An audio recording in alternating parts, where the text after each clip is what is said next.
Bu iki tarih arasındaki süreç aynı zamanda devletli sisteme karşı kesintisiz bir mücadele hattı da Eylem arkadaş da vurguladı kadınlar açısından.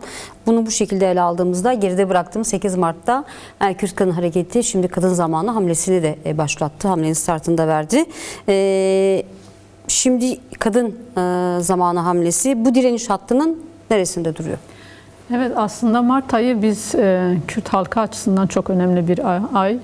Yani hem katliamların yaşandığı, şehadetlerin yoğun olduğu hem de direnişin de bu şehadetlerle birlikte büyüdüğü, yani bu katliamlara karşı daha da büyüdüğü bir direniş süreci Mart ayında yaşıyoruz. Hem 8 Mart hem 21 Mart aslında bir baş kaldırının bir sürecin başlangıcı da diyebiliriz.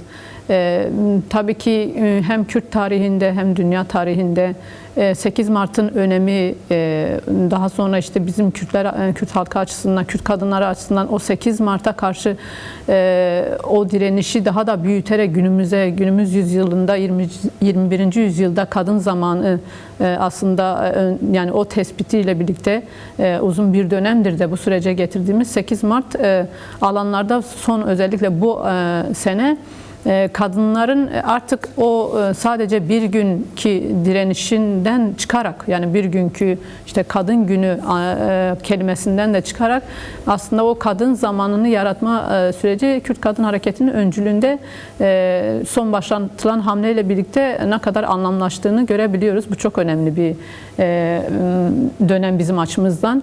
Hem Önder Apo'nun gönderdiği bildirge, o bildirgenin içerisindeki tespitler ve Kürt Kadın Hareketi'nin bu tespitlerle birlikte uzun yıllardır aslında bu mücadeleyi direnişe çevirerek sürekli eril egemen sistemin yarattığı o saldırgan katliamcı zihniyete karşı alanlarda olarak cevap olmaya çalıştı ve 8 Mart tabii ki bunun en somut hali, 25 Kasım bunun en somut hali ama bizim için artık önemli olan da her günü bir direniş gününe çevirme sürecine girdiğimizi belirtmeliyiz. Bu hamle aslında biraz o. Yani kadın zamanı derken belki çok geniş bir hamlenin ismiyle birlikte, yani böyle soyut gibi belki gelebilir ama içerisi çok dolu, alt başlıkları çok yoğun ve her alanda da kendisini somutlaştıracak bir sürece girmiş bulunuyoruz. Önder Apo'nun başlattığı demokratik toplum barış süreciyle birlikte kadınların öncülüğünün önemini vurgulayarak sürekli hatırlatan bu süreç aslında Kürt kadının da getirdiği mirası çok önemli bir döneme taşıdı ve 21 Mart'a doğru giderken de biz Ronahilerin, Berivanların, Zeki Alkanların, Raşanların mirasıyla aslında o direnişiyle birlikte o ateşi gürleyerek ilerleyişiyle birlikte aslında anlam kazandık. Bu anlamda o aralıktaki süreç ve sonrası o direnişi alıp devam eden bir Kürt kadın hareketinin mirası var ve öncülük ediyor şimdi. Çok önemli olan o ve Kürt halkı bu öncülüğü artık şu an belki sonra tartışacağımız şey şu an yaşanan dünya savaşının içerisinde kendi varlığını kabul ettiren ve bu varlıktan sonra da bu direnişi büyüterek özgürleşme yoluna giren bir süreçteyiz. Özellikle Kürt Kadın Hareketi ve Kürt halkı 8 Mart'tan 21 Mart'ın anlamını o süreçten durmadan alanlarda olarak sloganlarını aslında en önemli haklı taleplerini başta da Önder Apo'nun fiziki özgürlüğünü sağlama temelli sloganlarını, taleplerini bu alanlarda 8 Mart'tan 21 Mart'a doğru sürekli o coşkuyla o direnişi dile getirerek görebiliyoruz. Hem 8 Mart'ta çok önemli, yani Rojava'da gelişen saldırılara karşı kadınların kendi savunmasını, o zamanını koruma açısından hiç durmadan sisteme karşı mücadele etmesi, Roşlat'ta gene yaşanan durum, Avrupa'da yine kadınlar topyekün aslında özel olarak seçilen politikalara karşı sürekli bir mücadele, direniş geleneği çok önemliydi idi bu sefer. 8 Mart'ta da yine talepler çok yoğun bir şekilde dile getirildi. Özellikle en kirli, kapitalizmin eril egemen sistemin en kirli yaşandığı bir dönemde kadınların durmadan bütün yönelimlere karşı kendi taleplerini sokaklarda olarak kendisini örgütleyerek taleplerini dile getirmesi önemli ve şimdi 21 Mart'a doğru gidiyoruz. 21 Mart'ta Kürt halkı açısından çok önemli bir süreçtir. Peki Jünde arkadaş, peki tüm bu konuştuklarımız alanlara, sokaklara nasıl yansıyor? Yani bir taraftan 8 Mart'ta eşitlik talebi öne çıkıyor kadınlar açısından. Diğer taraftan Nevroz'da ise özgürlük talebi öne çıkıyor. Şimdi bu ve bu şimdi kadın zamanı sloganıyla birleştiğinde nasıl bir etki yaratıyor? Nasıl bir özellikle kadınların mücadelesine yansıması nasıl oluyor? Tabii aslında Kürt Kadın Hareketi açısından Önder Apo'nun 50 yıllık mücadele sürecinde geliştirdiği bütün paradigma, yani paradigmanın alt başlıklarını kadınlar, Kürt kadınları özellikle bu paradigmanın gerçekliğini yaşama dönüştürmeyi başarma yolundalar. Bu önemli. Belki şimdi Kürt Kadın Hareketi'nin başlattığı bu hamle daha önceki hamleleri de birbiriyle tamamlayan bir süreç olarak. Çünkü kadın zamanı derken aslında bir yandan kapitalist sistemin de en doruğunu yaşadığı sürecin içerisindeyiz. Yani bu işte bazı belgelerin, Epstein belgelerinin, onun öncesindeki savaş süreçlerinin zaman zaman kendisini özel savaş politikalarıyla, fiziki anlamda işte toprakları işgal süreçleriyle başlayan bir zihniyetin yaşandığı dönemin içerisinde kadınlar da bu saldırılara karşı sürekli kendisini örgütleyerek, yani yaşamın her alanında örgütleyerek bir mücadele gerçekliğini açığa çıkarmaya çalıştı ve Önder Apo bu anlamda başlattığı dönemde de aslında bunu bize hatırlattı. Yani hem tarihin o gizli noktalarını deşifre etti ve Kürt kadınları bu deşifreyi aslında okuyarak, anlayarak, kendisini eğiterek, bu perspektifi yaşama akıtmaya çalışarak bu direnişi büyütmeye çalıştı. Ve en önemlisi de Önder Apo Kürt kadınlarına son anlamda bu jinoloji açısından da belirtmişti. Artık yaşama geçirme zamanı, pratik anlamda. Pratik politikanın artık yaşama geçmesi sürecindeki dönem aslında bu ayda en çok tartışmamız gereken ve bu tartışmayı da artık bu direnişi de 8 Mart'tan 21 Mart'a doğru kayarken ve sonrası da gelişecek süreçte aslında ne kadar çok yaşamsallaştırmamız gerektiğinin aciliyeti ortada. Şimdi Orta Doğu'da yaşanan savaş, dünya konseptinde sürekli erkek egemenin hem toprağa hem de kadına dönük, toplumlara dönük, aslında topluma dönük yok etme politikası, yani kırım politikasına karşı bir alternatifimizin oluşu, yani o üçüncü yolu kadınların öncülüğünün başaracağı önemli süreç içerisindeyiz. Bu anlamda kadın zamanı derken de aslında o tarihsel gerçeklikte yatan demokratik komünal toplumu, kadın özgürlükçü yaşam paradigmasını ne kadar çok bu süreçte yaşama geçireceğiz? Yani bu direnişin, bu mücadelenin somut yaşam karşılığını ne kadar çok açığa çıkaracağız? Bu önemli ve kadınların bu anlamdaki aslında alanlardaki direnişi, işte alanlardaki o hak talepleri biraz bunu yansıtıyor. Bundan sonraki süreç açısından da, yani şimdi bu gerçekliğe bakarsak dünyada, işte Kürdistan toprağında, Orta Doğu'da her anlamda farklı politikalarla kadınlara dönük bir kırım yaşanıyor.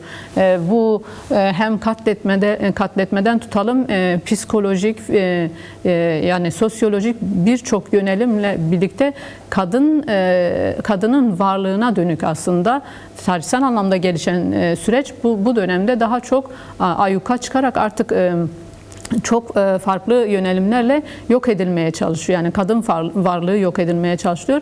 Ama bu şey önemli. Yani bu ayda değerlendirdiğimiz nokta, Önder Apo'nun bildirgesiyle birlikte aslında değerlendirdiğimiz nokta ve KCK hamlesiyle birlikte çok yoğun bir şekilde bu saldırılara karşı, bu kırımlara karşı biz nasıl bir pratik politikayla yaşama geçireceğiz? Bu kadın zamanını nasıl yaratacağız? Yani bu anlamda çok önemli bir direniş gerçekliğiyle meselede karşı karşıyayız. O anlamda 21 Mart'a taşan süreç ve 21 Mart'tan sonra da gelişecek dönem açısından da kadın zamanını yaratmak ancak daha çok mücadele gerçekliğiyle, yani mücadele gerçekliğinin karşısında yani daha da büyüterek belki bu hamleyi daha somutlaştırarak da cevap verebiliriz.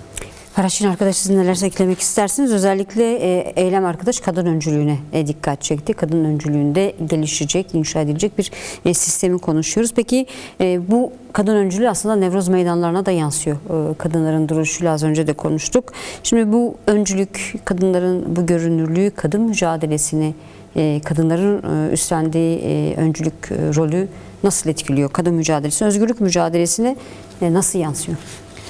Tabii aslında bu uzun bir dönemin tartışmasıdır. Yani nasıl kadınlar, hani biz tarihsel gerçeklikten bahsederken o tarihsel gerçeklikte yok edilmeye, aşama aşama yok edilmeye çalışılan, kırıma uğrayan, aslında yani her anlamda, yaşamın her alanında ve aslında Önder Apo'nun belirttiği o metaların kraliçesi, yani bedeninin her bir parçasını kendine bir araç olarak kullanan bir sistemin karşısında yer alan bir kadın gerçekliği yarattık. Yani artık buna karşı da mücadele eden bir kadın gerçekliği yaratılmaya çalışıldı ve bu Kürt kadın hareketi bunun içerisinde aslında kendisini inşa ederken, yani o mücadele gerçekliğini inşa ederken toplumsal öncülüğünü de bu gerçekliği de fark etti. Özellikle Önder Apo'nun bahsettiği o tarihsel gerçekliğe giderken, bu tartışma yaparken ki son dönemde artık jinoloji ile birlikte kendisini somutlaştıran birçok noktalarda kadınlar kendisini eğiterek bu farkındalığı yaratmaya çalıştı. Ve bu farkındalık yaratılırken aslında bir yandan hem toplum öncülüğünü geliştirdi. Yani bizim çok böyle uzak bir şey değil. Yani yaşamımızın her alanda ördüğümüz komünlerimiz, meclislerimiz, ya siyasi alanda, öz savunma alanında, bir toplumsal alanda yürüttüğümüz birçok şey aslında bu öncülük pozisyonunu açığa çıkardı. Ve bununla birlikte devasa bir direniş gerçekliği açığa çıktı. Belki biz sürekli işte Rojava gerçekliğini dile getiriyoruz ama Kürt kadınlara Rojava gerçekliğini de büyüterek dünyaya yansıdı ve en sonunda işte Roşlat alanında Önder Apo'nun geliştirdiği Kürt kadınlarının bedenleriyle buna siper olduğu, bu felsefeyi büyüttüğü Jinjiyan Azadi felsefesi tamamıyla dünyaya bir öncülük etti ve şimdi bu bir ideolojiye dönüşerek dünya kadınlarının kendisine bir perspektif aldığı bir döneme girdik. Ve bunun yanında tabii ki hem topluma öncülük, yani siyasete öncülük, işte öz savunma anlamında dünya tarihinde belki küçük çapta mücadele gerçekliği açığa çıksa da Kürt kadınının askeri anlamda öz savunmasının bir gerçekliği, diğer yandan da buna karşı da kendisini hemen korumaya alan, kendisini tekrar büyütmeye çalışan bir kapitalist erkek egemen zihniyet var ki Önder Apo bunu son dönemde kastik toplumsal sistem olarak tanımladı. Evet. Tarihten bugünümüze getirdi.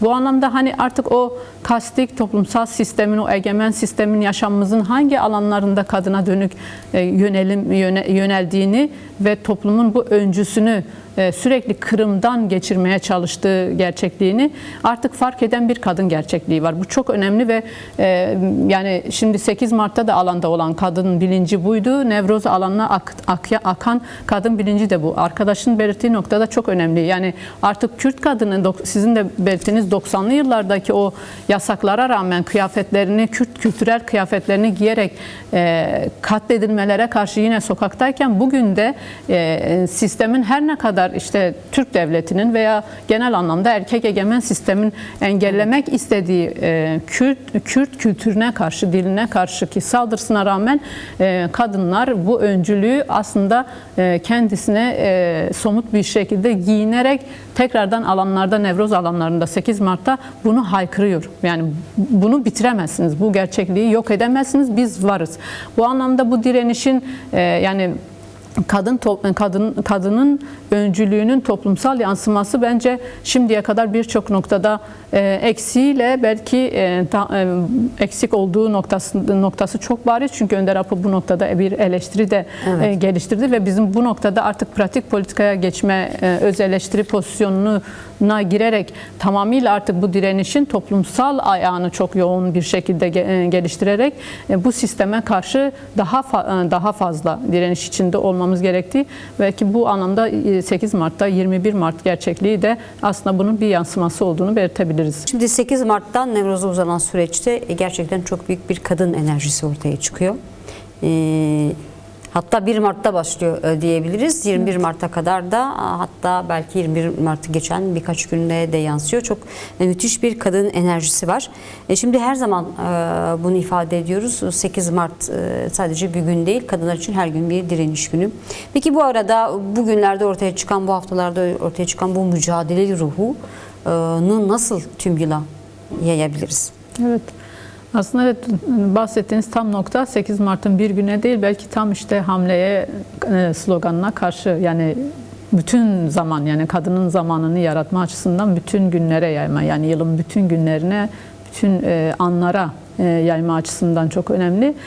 Tabii ki hani bugüne gelmek de çok kolay olmadı kadınlar açısından. Yani belki 8 Mart tarihinin gerçekliğinde fabrikada yakılan kadınların öncesindeki o direniş, feminist hareketlerin büyük direnişi, ondan önceki tarihteki her bir yüzyılda kadına dönük çok yönlü gelişen politikalar, bu dinler açısından, bu siyaset açısından, bu toplumsal açıdan sürekli erkek egemen o aklın kadının yaşamın her alanında aslında haklarının, varlığının yok edilmesine karşı tabii ki o süreçte bir mücadele gerçekliği yer yer olsa, zaman zaman olsa da gerçekten anlamı çok büyük ve bugün bize bir miras olarak, yani tarihsel bir miras olarak da sürekli o direnişleri devraldığımız bir dönem. Yani dünya kadın tarihi ele alınırken bu tarihsel gerçeklik görülmeli. Yani o kadınların, her bir kadının,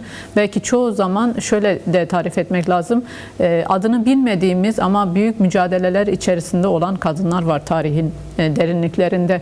O anlamda hani Kürt kadın hareketi de hem kendi topraklarında yaşadığı o soykırım gerçekliğinin yanında kendi kadın gerçekliğinin, yani kabul olabilmenin mücadelesini de hep devam ettirdi. Yani bir yandan bir Kürt olarak soykırım saldırısına karşı kalırken bir yandan da kadın kırımının, yani kadın kırımını her alanda yaşadı.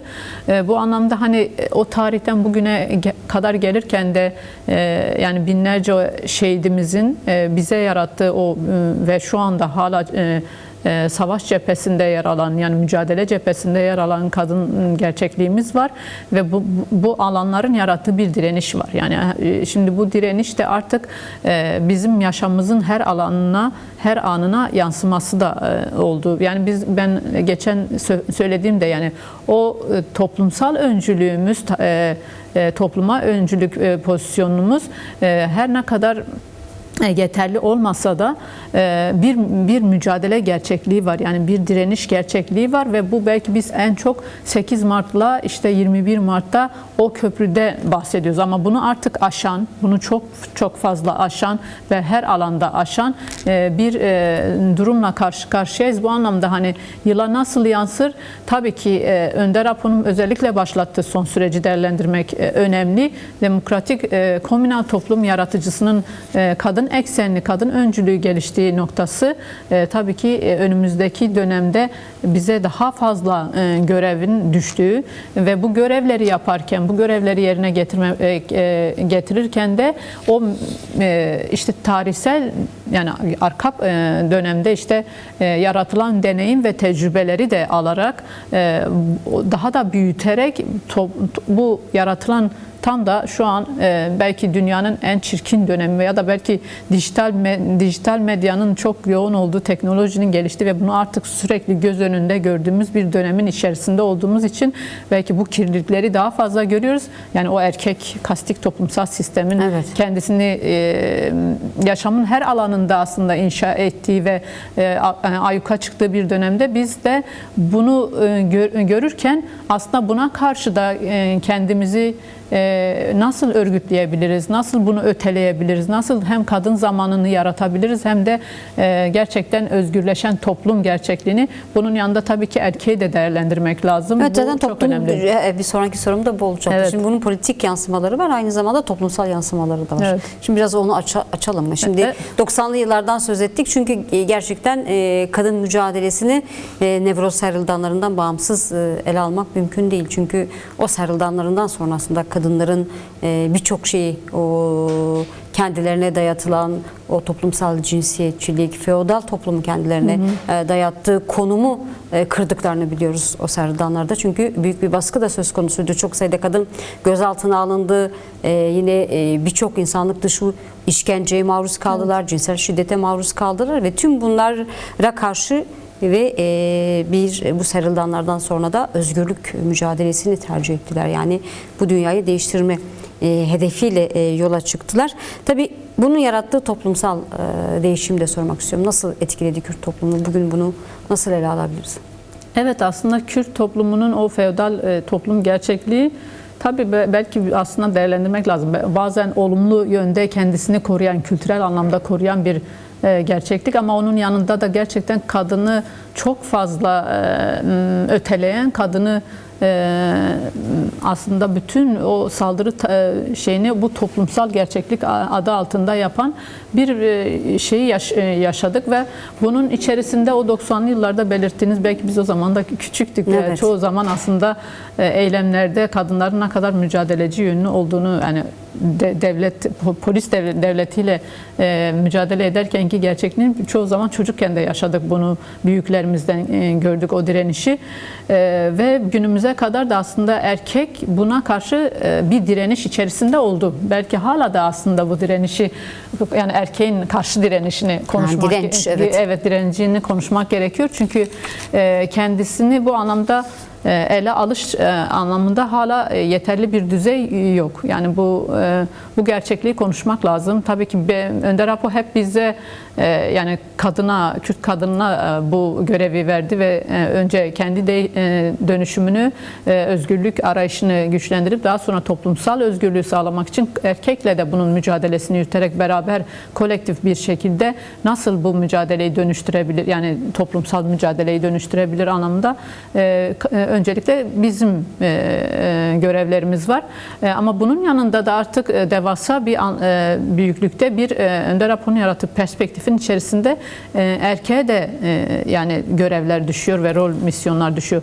Bu anlamda da hani ortak bu mücadele nasıl yürütülür üzerinden de belki bir dönemdir başlayan, yani aslında belki 50 yıllık mücadelenin içerisinde çok zorlu dönemler geçiren Kürt Kadın Hareketi bu son yıllarda jinoloji ile birlikte bunun ortak bir zihniyete nasıl dönüştürüldüğü üzerinden bir çalışma yürütüyor. Bunu tabii ki nasıl yeterli mi, yani ne kadar tam yeterli düzeye ulaştırdık, bu tabii ki tartışılabilecek bir durum. Ama halihazırda bir tartışma süreci var ve bu tartışmayı ortak götürebilmek lazım. Yani tek yanlı gitmiyor. Bu anlamda tabii ki yine en fazla Kürt Kadın Hareketi'ne görev düşüyor ama Önder Apo'nun kendisini de yani kendi küçüklüğünden alarak o erkek zihniyetini ele alarak çözümlediği bir devasa bir paradigma var ve bu paradigmayı toplumun her iki kesimi de çok güçlü bir şekilde alıp öncülük edip değişimini sağlayabilecek. Çünkü demokratik komünal toplumun kadın öncülüğünü geliştirecek ama bir yandan da erkek de bunun içerisinde kendi pozisyonunu özgürlükçü yandan yani seçip ortak bir yaşam zihniyetini oluşturması gerekiyor. Peki. Faraşin arkadaş size devam edelim. Şimdi tabii ki kadın özgürlük mücadelesinin nasıl bu noktaya geldiğini konuşuyoruz. Nevroz sembolü üzerinden. Şimdi şöyle bir algı da var. Kadın mücadelesi dediğimizde sanki bir cinsiyet mücadelesi, cinsiyetçiliğe karşı bir mücadele ya da cinsiyet eşitliği mücadelesi olarak algılanıyor. Ancak tabii Kürt kadın hareketinin mücadelesi bu noktada değil. Biraz bunu açmak istiyorum ve bu noktada kadın öncülüğünün önemini de sormak istiyorum. Evet. Çünkü Önder Apo sıkça buna vurgu yapıyor. Özellikle de sosyalizm değerlendirmelerinde, real sosyalist sistemlerin kadın sorununa yaklaşım üzerinden buna dönük oldukça değerlendirmeleri var. Buyurun.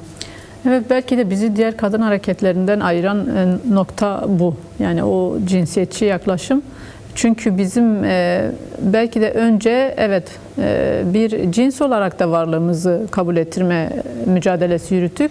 Ama en önemli görevimiz sizin de belirttiğiniz yani hem Kürt kimliği hem kadın kimliğini bununla birlikte Önder Apo'nun geliştirdiği özgürlükçü paradigmanın da yaşamsallaşması için öncülük edecek kişiler, yani öncülük edecek hareket.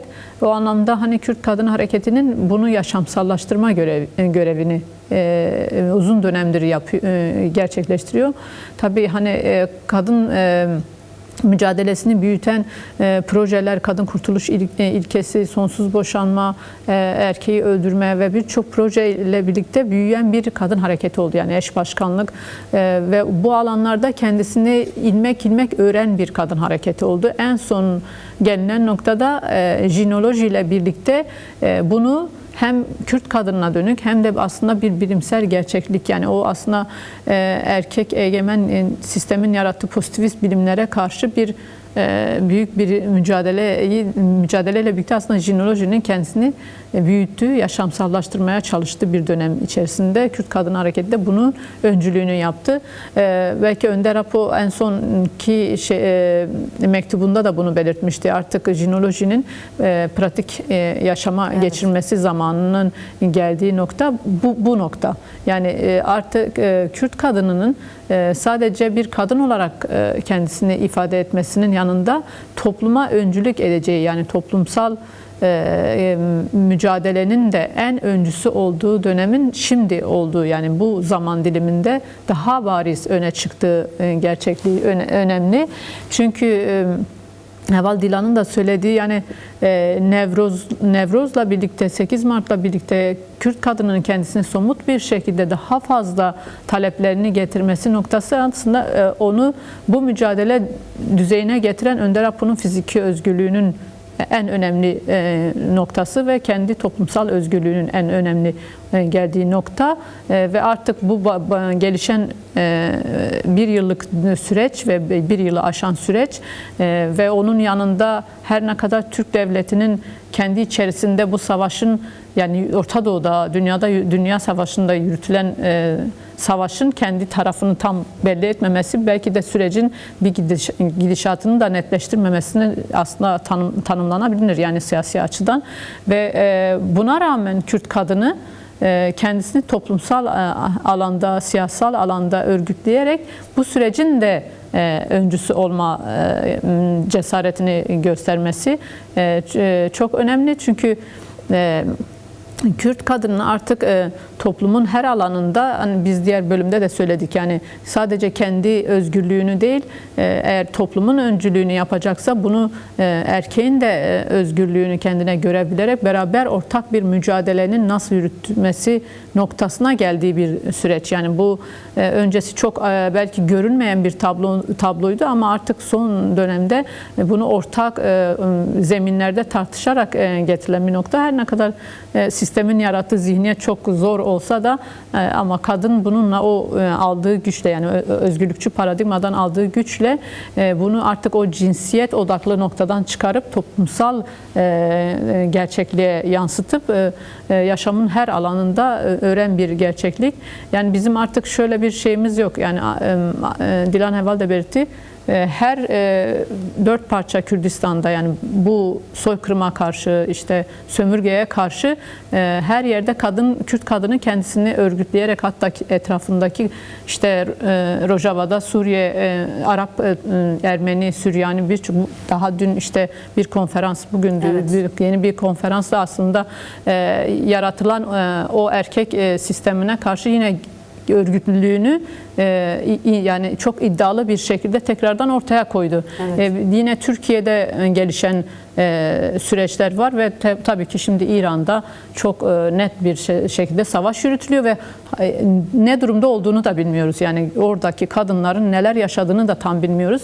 Bu anlamda hani buna karşı da tüm bunlara karşı da o cinsiyetçilikten de çok öte bir şekilde toplumsal özgürlüğü yaratmak için kendisine çok büyük bir görev biçen bir Kürt kadın hareketi var. Bu anlamda önemli, yani 21 Mart'a giderken. Kürt halkının ulusal çıkarlarını korumak için de aslında Kürt kadınlarının ulusal birlik konusunda da Rojava önemli sürecinde de gördük. Hani onun öncesinde de var. gerçekten Kürt kadını, yani biz hani Avrupa'da da bunu çok bariz gördük ve Rojava'da da diğer parçalarda da Kürt kadınını bu birliği yaratmak, bu birlik mücadelesini geliştirmek için de hep bütün eylemselliklerde, örgütselliklerde en önde oldu. Bunu çok açık gerçekten görebildik. Evet, bu da önemli bir konu aslında. Belki başka bir programda derinleştirmek de gerekiyor. Zamanın ruhu, kadın mücadele ruhu, 21. yüzyılın zamanın ruhu, kadın mücadele ruhu, 21. yüzyılı kadın yüzyılı yapmak için tabii ki Kürt Kadın Hareketi bu iddiayla yola çıktı ve bu iddiayla da yoluna devam ediyor. Ne yapmak gerekiyor 21. yüzyılın kadın yüzyılı olması için? Evet, aslında hamlenin tam karşılığı kadın zamanını, bu 21. yüzyılı bu süreçte aslında şimdiye kadar da Kürt kadını bu anlamda büyük mücadelelerle ispatladı ve gerçekten inşa da etme iddiasıyla da yola çıktı ve inşa ediyor. Bu çok önemli ve Kürt kadını her alanda kendisini örgütleyerek aslında hem toplumsallığa öncülük etme iddiası çok büyük ve ediyor da, yani bu somut birçok projelerle bu diğer kadın hareketlerinde olmayan o boyutlar Kürt kadınında hem Kürt halkının içerisinde hem de bunu örnek alan diğer halklar da, yani hem Orta Doğu halkları hem de dünya halkları ki en son Abiyala'da bile bu ortak noktada Kürt kadın öncülüğü vurgusu yapıldı. Tabii hani şimdi bizim belirttiğimiz nokta, bundan sonrası da en önemli nokta. Yani çünkü bir yandan Dilan arkadaşına belirtti, Önder Apo'nun her ne kadar koşulları esnetilse de hala tecrit durumunun, yani bizim kabul etmediğimiz nokta fiziki özgürlüğünün gelişmesi ve bu sürece birebir öncülük etmesi ve Kürt halkının artık onun sesini duyarak, onu birebir temas ederek bu süreci götürmesi noktasında ve özellikle kadınlar bunda çok kararlı, yani bunu talep ediyor. Çünkü bizim gerçekten özgürlük mücadelemizin yaratıcısı ve öncüsü. Yani Önder Apo bu anlamda bu süreçte artık kadın, yani 21. yüzyılda kadınlar aslında Önder Apo'nun fiziki özgürlüğünü başararak da, yani öncülük ederek de o mücadele gerçekliğini yansıtarak da yani ortaya koyması gerekiyor. Diğer taraftan tabii ki hani bizim diplomasi alanında, savunma alanında, toplumsal alanda kendisini ispatlayan, yani mücadele gerçekliğini yansıtan bir durumumuz var. Hem de dünya kadınlarla da ortak özgürlük için, aslında dünyayı daha da güzelleştirmek için mücadele eden bir durum var. Bütün alanda çalışmalar çok yoğun bir şekilde devam ediyor. Hani şimdi gelişecek şey şu: bu kadın zamanını yaratırken gerçekten hem kadının özgürlüğünü başarma, kadının özgürlüğünü başarırken de aslında bununla birlikte toplumsal mücadele, toplumsal özgürlüğü, yani o demokratik komünal toplumu oluşturma açısından da çok yoğun bir sürecin içerisine giriyoruz ki Önder Apo bu anlamda o yol haritasında, yani o kadına sunduğu o yol haritasında somut anlamda bu var. Ve bütün tartışmalar da şimdi bu odakta gidiyor. Yani jinoloji alanında da, siyasi alanda da, diğer alanlarda da tamamıyla bu sürecin başarıya götürülmesi, öncelikle demokratik toplum, yani barış sürecinin başarıya götürme ve bunun yanında da demokratik komünal toplumu inşa etme. Yani o anacıl toplumu aslında tarihin o derinliklerinde tekrardan dirilterek, ki biz çoğu zaman bunu söylüyoruz, yani bizim bu kavramları kullanırken ki şeyimiz şu, yani çoğu zaman belki toplum karşısında soyut olarak belirtiliyor tartışmalar odağında. Evet. Çünkü katıldığımız seminerlerde, halk çalışmalarında bunun birebir tartışması yaşanıyor. Ama bu gerçekliği görmemiz lazım. Kadınlar olarak da, Kürt halkı olarak da aslında çok uzağında olmadığımız bir felsefeyi Önder Apo dile getiriyor, yani paradigmayı dile getiriyor. Yani çünkü Kürt halkının toplum, yani Mezopotamya topraklarının bir gerçekliği, yani yaşam gerçekliğiydi ve bu kastik toplumsal sistem kendisini en son kapitalist sisteme çevirerek ki tanımlayarak yok etmeye çalıştı ve şu an ki anına Orta Doğu'da, Kürdistan şahsında ve onun etrafında yaşatılan savaşla birlikte yüzyıldır, yani bu devam edildi ve bu yok edilmeye çalışıldı. Yani feodal toplumla belki bir düzeye kadar getirildi ama savaşların yarattığı tahribatlar var ve bu toplumlara yansıdı ve toplumlar göç ederek, kendi varlığından uzaklaşarak kapitalist sistemin işte çocuğa kadar ki o müdahalesi, yani çocuğa karşı, yani nasıl böyle çok insan dile bile getirmek istiyor, o taciz getirmek istemiyor, taciz ve tecavüz sisteminin yaratıldığı bir ortamda biz Kürt kadınları ve Kürt halkı olarak Önder Apo'nun geliştirdiği paradigmayla birlikte bir yol haritası belirledik ve bu yol haritası şu an her ne kadar Kürt halkı savaşa çekilmek istense bile oluşan bir bilinç var. Hem Kürt kadınında oluşan bir bilinç var. Ulusal birlik bilinci gelişti. Onun yanında mücadele bilinci gelişti. Onun yanında artık gerçekten bu sistemi reddeden, yani kapitalist sistemin savaş odaklı, erkek odaklı, kırım odaklı yürütülen sistemi reddeden bir bilinç gelişti ve bu bilinçle biz şimdi bu 21. yüzyılı kadın zamanı olarak yaratma iddiasıyla yürüyoruz. Bu anlamda belki zor olacak bir dönem de gelişebilir. Çünkü hala savaş konseptleri çok yoğun bir şekilde Kürdistan topraklarında, Orta Doğu topraklarında devam ediyor. Onun yanında özel savaş politikaları, ki yani en şeyle bu savaşla birlikte en çirkin şeyin yaşandığı Epstein belgeleri örtüldü, kapatılmaya çalışıldı. Evet. Ve belki önümüzdeki dönem daha farklı şeyler yaşayabiliriz. Ama bizim en önemli şey Önder Apo'nun yarattığı bir paradigma var. Bu Jinjiyan Azadi felsefesiyle somutlaşan, yaşama dönen, topluma öncülük eden, komünal toplum yaratma, tekrardan diriltme, canlandırma iddiası var ve bu da aslında uzun yıllardır bedenleriyle mücadele sahasından çekilmeyerek somut bir hale getiren bir gerçeklik var. Kadın gerçekliğimiz de var, toplum gerçekliğimiz de var. Bu anlamda Önder Apo'nun söylediği gençler ve kadınlar sizinle birlikte bu süreci götürmek için yola çıktım. Evet. Bu çok önemli bir görev, bir çağrı Önder Apo tarafından bize sunulan. Bu anlamda da hani 8 Mart'ta da kadınların bütün aslında çalışmaları, eylemsel noktaları buydu. 21 Mart'a yansıyan da, görülen de o heyecan da var. Bunun için evet, 21 Mart'ta Avrupa'da da eylemler ve etkinlikler olacak. Tabii merkezi Nevroz Frankfurt'ta olacak. Ama bunun yanı sıra birçok merkezde, Marsilya'da, Londra'da, Berlin'de, Paris'te, birçok yerde Nevrozlar kutlanacak kitlesel bir şekilde. Avrupa'dan, Nevroz alanlarından Kürtler hangi mesajları verecek? Özellikle Frankfurt beklenen bir Nevroz. Evet, bu sene 21 Mart'a geldiği için bütün ülkelerde aynı anda kutlama süreci gelişti. Ama tabii ki bizim çok önemli Almanya eksenli gelişen Nevroz'umuz büyük ve çok görkemli geçiyor. Bu anlamda hani hem Avrupa'nın diğer alanlarında hem de 8 Mart'ta da öyleydi yansıyan tablo. 21 Mart'ta da Frankfurt'ta tek gelişen diyelim aslında talep Önder Apo'nun fiziki özgürlüğünün gelişmesi. Sanırım oraya da Önder Apo'nun mesajı gelecek. Özgürlük ve birlik Nevruz'u. Evet. Yani bu anlamda hem ulusal birliğin yansıdığı bir gerçeklik var ki Rojava sürecinde Kürt halkı bunu çok yoğun bir şekilde Avrupa'da gördü ve bu anlamda çalışmaları da devam ediyor. Nevruz da bunun aslında yansıması olacak, rengi olacak. Çağrımız olduğumuz her yerde görkemli bir şekilde gerçekten bu talebi yoğun bir şekilde dünya kamuoyuna, dünyaya bunu tekrardan belki hep getiriyoruz. Bütün sürekli alanlarda Kürt halkı gerçekten o anlamda Kürt kadınları hiçbir zaman alanlardan çekilmedi. Nevruz'da da bunu tekrardan büyük bir talep olarak dile getirecek özgürlüğünü. Peki teşekkür ederiz Ferah Şinsidar yayınımıza teşekkür katıldığınız ediyorum. için.